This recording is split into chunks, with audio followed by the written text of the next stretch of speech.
नमस्कार दोस्तों, आज हम बताने जा रहे हैं क्या पूजा में महिलाओं की भूमिका पुरुषों से अलग होती है। हिंदू धर्म, जो संसार के प्राचीनतम धर्मों में से एक है, जीवन के हर पहलू को आध्यात्मिकता से जोड़ता है। पूजा, आराधना और भक्ति इस धर्म की आत्मा है।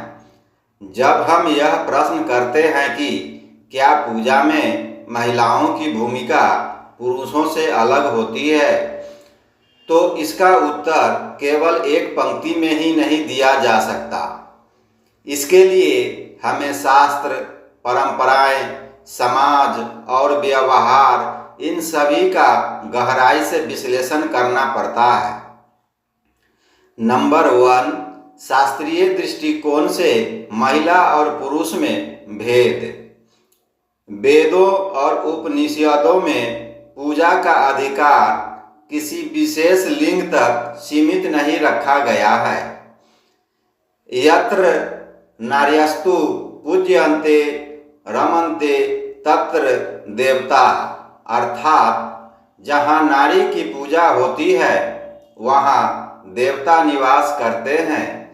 इस मंत्र से स्पष्ट है कि नारी स्वयं पूजनीय है और उसकी पूजा करने की आवश्यकता नहीं, बल्कि उसके द्वारा की गई पूजा स्वयं सिद्ध होती है। ऋग्वेद, यजुर्वेद और अथर्ववेद में कई ऋषिकाओं, महिला ऋषियों का उल्लेख मिलता है, जैसे गर्गी, मैत्रेयी, लोपामुद्रा, बबाक देवी, अपला आदि।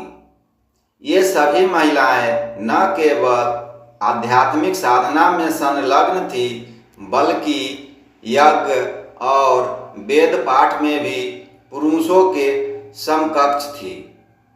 नंबर 2, धार्मिक अनुष्ठानों में महिला की भूमिका। हिंदू धर्म में कई ऐसे व्रत और अनुष्ठान हैं जिन्हें विशेष रूप से महिलाएं ही करती है, जैसे करवा चौथ, हरितालिका तीज, वट सावित्री व्रत, गौरी पूजन, ज्योतिया व्रत आदि। इन सभी व्रतों में स्त्रियां अपने पति, परिवार और संतान की लंबी उम्र और सुख समृद्धि के लिए उपवास करती है और भगवान की आराधना करती है। इन व्रतों का आयोजन महिलाओं के धार्मिक योगदान को दर्शाता है। नंबर 3, क्या महिलाएं यज्ञ कर सकती है? यह प्रश्न कई बार उठता है कि क्या महिलाएं अग्निहोत्र, हवन या यज्ञ कर सकती है? उत्तर है हाँ, वे कर सकती है।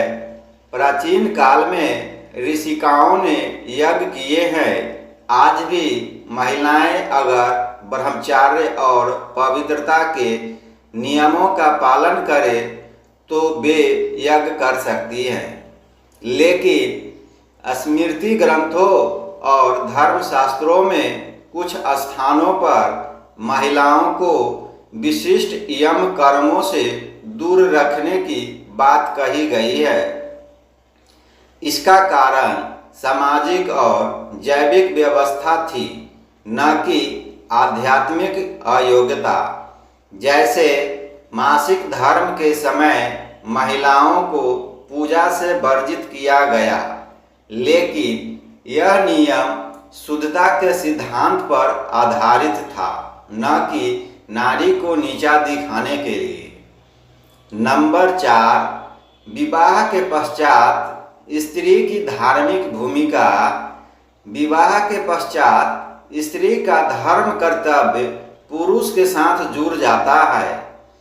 अर्धांगिनी कहलाने वाली स्त्री पति के साथ सभी धार्मिक कार्यों में समान रूप से भागीदार होती है। कोई भी बड़ा यज्ञ, पूजा, संकल्प या अनुष्ठान पति पत्नी दोनों के बिना पूर्ण नहीं माना जाता। जैसे विवाह संस्कार गृह प्रवेश, सत्यनारायण पूजा, कुंभाभिषेक, गृह शांति, पुत्रेष्ठी यज्ञ आदि कार्यों में पत्नी की उपस्थिति अनिवार्य मानी गई है। नंबर 5, वर्तमान सामाजिक संदर्भ में स्थिति। आज की शिक्षा, जागरूकता और आध्यात्मिकता की बढ़ती लहर के कारण महिलाएं न केवल पूजा कर रही है बल्कि पुरोहित के रूप में कार्य भी कर रही है। कई स्थानों पर महिला पंडिताएं यज्ञ, विवाह संस्कार और अन्य कर्म कांड करती हैं। महाराष्ट्र, बंगाल और दक्षिण भारत में यह परंपरा विशेष रूप से मजबूत हो रही है। महिलाएं अब शिव अभिषेक, रुद्राभिषेक, गायत्री मंत्र जाप और नौचंडी यज्ञ तक का संचालन कर रही है। नंबर 6, क्या पुरुषों और महिलाओं की पूजा अलग है? सिद्धांत रूप में नहीं, लेकिन प्रचलन और परंपरा के अनुसार कभी कभी कुछ भिन्नताएं देखने को मिलती है।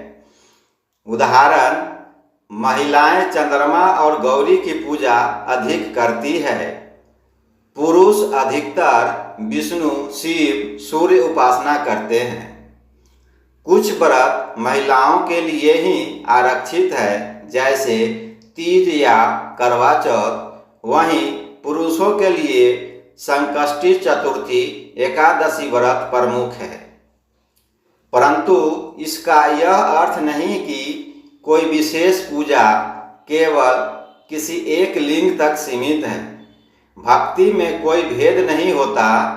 तुलसीदास जी ने लिखा, नर अरु नारी सकल सम भाई, भक्तिहीन नर सोई अधमाई।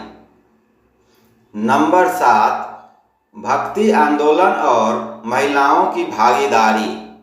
भक्ति आंदोलन के समय महिलाओं ने समाज की सीमाएं तोड़कर ईश्वर भक्ति में अपनी अमिट छाप छोड़ी। मीराबाई, अक्का महादेवी, लल्लीबाई, बहिनाबाई जैसी भक्त महिलाओं ने साबित कर दिया कि ईश्वर की आराधना के लिए कोई लिंग भेद नहीं। क्या पूजा में महिलाओं की भूमिका पुरुषों से अलग है? उत्तर है, आध्यात्मिक स्तर पर नहीं, सामाजिक और पारंपरिक स्तर पर कभी कभी हाँ। नारी को हिंदू धर्म में शक्ति कहा गया है। शक्ति के बिना शिव भी सब बन जाते हैं। अतः पूजा, आराधना और भक्ति के मार्ग में स्त्री और पुरुष दोनों समान हैं। केवल सामाजिक व्यवस्थाएं और कुछ पारंपरिक सीमाएं उन्हें अलग दिखाती है, जबकि आत्मा की दृष्टि से दोनों पूजक भी हैं और पूज्य भी। अगर यह जानकारी आपको उपयोगी लगी तो वीडियो को लाइक करें, शेयर करें और चैनल भक्ति सागर त्रिदेव को जरूर सब्सक्राइब करें।